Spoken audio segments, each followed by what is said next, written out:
Lihat Turki sebentar saja di tangan Erdogan, Pak. Sebentar saja, hanya 10 tahun. Dari negara nomor 111 terkebelakang, paling lemah, paling miskin, sekarang Turki menjadi negara nomor 16 urutan perekonomiannya. Di segi militer juga begitu. Turki sudah ada di urutan ke-16 terkuat militernya di dunia. Israel saja masih urutan 18, berarti Turki masih kuat daripada Israel. Sekarang hanya 10 tahun Erdogan memimpin.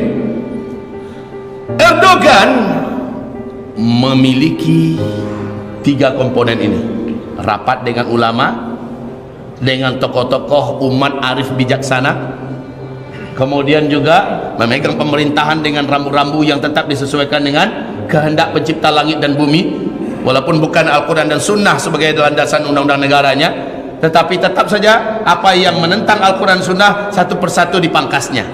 Apa-apa saja menentang Al-Quran Sunnah, ya, misi-misi dan syiar-syiarnya sekular sebelumnya satu persatu dipangkasnya setelah umat dicerdaskan oleh pihak pertama. Maka setelah itu militer pun yang coba mengkudeta kemarin, coba dilihat, dia sudah punya militer tandingan, dia sudah punya polisi asuhan dari sejak kecil, dia sudah punya komponen-komponen laskar, di mana upaya kudeta militer di Turki dengan cepat dibatalkan. Yang membatalkan siapa, Pak? Kompak langsung, nomor 3, nomor 1. Ini yang membatalkan ketika ada oknum-oknum militer Turki yang masih sekuler mencoba mengkudeta Erdogan. Dengan cepat ini menggerakkan umat, dengan cepat ini juga bergerak, maka tidak ada yang mampu saat itu mencongkel Erdogan. Sekarang dari dalam sulit, untuk mencongkel Erdogan. Turki menjadi negara yang disegani, Turki menjadi negara yang terhormat, Turki menjadi negara yang kuat. Masya Allah, kaum muslimin yang kami muliakan, Turki badanga soronya di Eropa. Dulu mengemis sebelum Erdogan yang menjadi pemimpin. Dulu Turki mengemis agar dia diterima menjadi anggota Uni Eropa. Betul tidak, Pak? Sekarang Uni Eropa minder seluruhnya, mau Perancisnya, mau Inggrisnya, minder seluruhnya dengan Turki. Di segi apa saja, di segi militer, di segi teknologi, di segi ekonomi, di segi peradaban, minder seluruhnya. Inilah dia kalau suatu bangsa dipimpin oleh orang yang benar, dan bangsa itu ciri khas benarnya adalah menghormati para ulama, mencintai para ulama, mendengarkan para ulama, dan mengedepankan para tokoh-tokoh umat, menyimak dan bermusyawarah dengan tokoh-tokoh umat yang arif bijaksana. Kemudian juga mengolah tentaranya, ya, menguatkan militernya, dan mendisiplinkan personel-personel militernya. Lihat kejadiannya, macam Turki contoh yang paling ideal lah, insyaallah ta'ala. Baik Bapak Ibu yang kami muliakan, ini tausiah pagi kita di pagi hari ini. Apabila ini cukup berarti buat Bapak dan Ibu menyimaknya, maka inilah yang harus kita hidupkan, kita kembangkan. Insyaallah gerakan komunis, gerakan Syiah, gerakan-gerakan separatis, gerakan apa saja dengan mudah kita akan bisa tumpas, Pak. Gerakan-gerakan yang akan melemahkan Indonesia seluruhnya tidak akan pernah berhasil apabila 3 komponen ini kembali bisa duduk bersama, bergerak, berjalan bersama. Dan untuk lokomotifnya adalah ulama. Lokomotifnya adalah ulama. Tolong sekali lagi jangan memusuhi ulama, karena Allah umumkan dalam hadis qudsi, memusuhi ulama berarti ngajak perang Allah.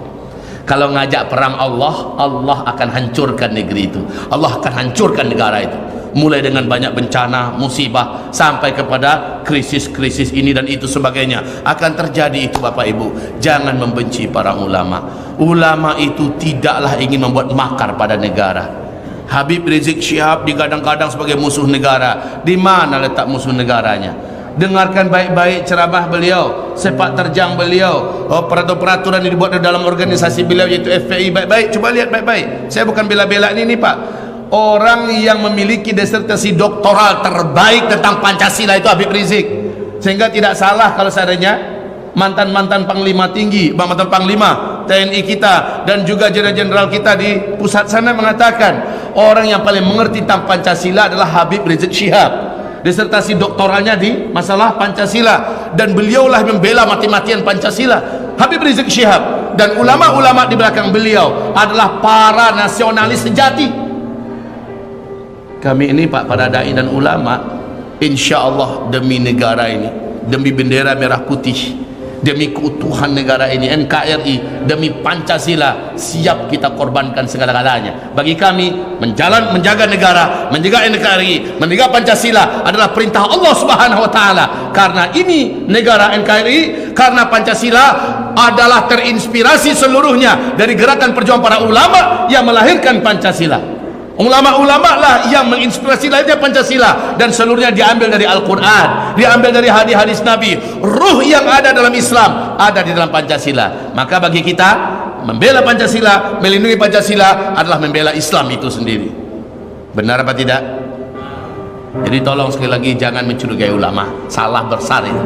Orang-orang menimbulkan fikiran bahwa ulama itu ancaman untuk Pancasila, salah besar. Siapa yang paling di depan ketika Pancasila sekarang mau diotak-atik, mau diobrak-abrik? Siapa yang paling di depan sekarang? Sekali lagi adalah ulama. Siapa yang dulu merdekakan Indonesia? Santri. Yang di depannya adalah para ulama. Siapa dulu yang paling terbukti ratusan tahun berjuang? Adalah ulama, santri. Inilah dia realitas sejarah yang tidak bisa dipungkiri. Nah, hamba-hamba Allah yang kami cintai, ke depan kita ingin ketiga komponen ini tetap bersama-sama, beriring sejalan melangkah, agar la'allakum wa ulaika humul muflihun.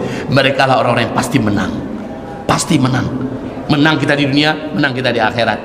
Jaya kita di dunia, jaya kita di akhirat. InsyaAllah. Utang Indonesia sekarang ini luar biasa ngeri. Tapi kalau kompak ini Pak, Allah akan datangkan barokah yang besar dari langit, barokah yang besar dari bumi. Sabantase utang Indonesia kok kami langsung di Allah. Kenapa? Allah akan datangkan satu titik yang kita tidak sadari. Ternyata amazing saudara. Dia biasanya agak-agak seperlapan langsung lunas utang Indonesia.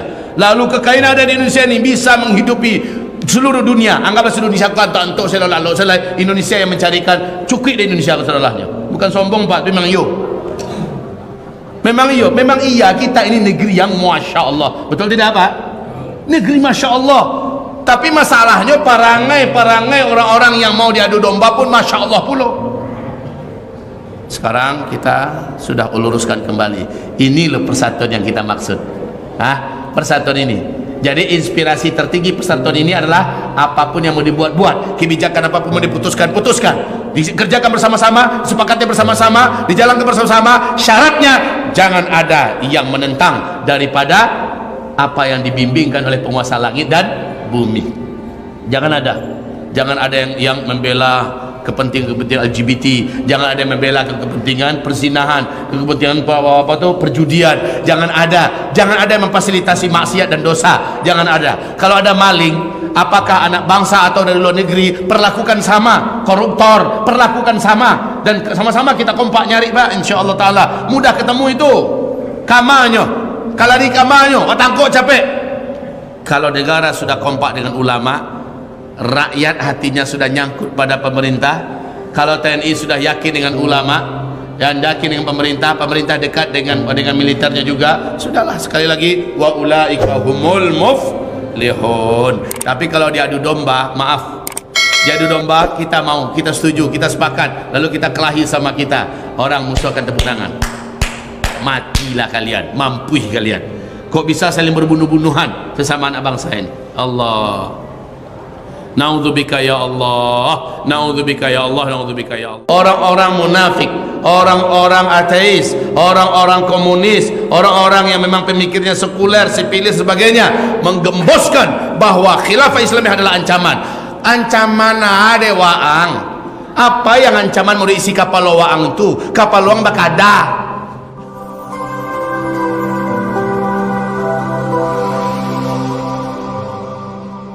Ya Allah, Allah janjikan dalam Al-Quran di surat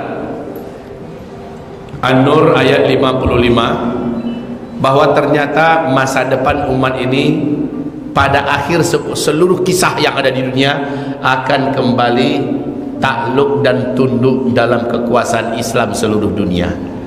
Ini surat apa tadi Pak? An-Nur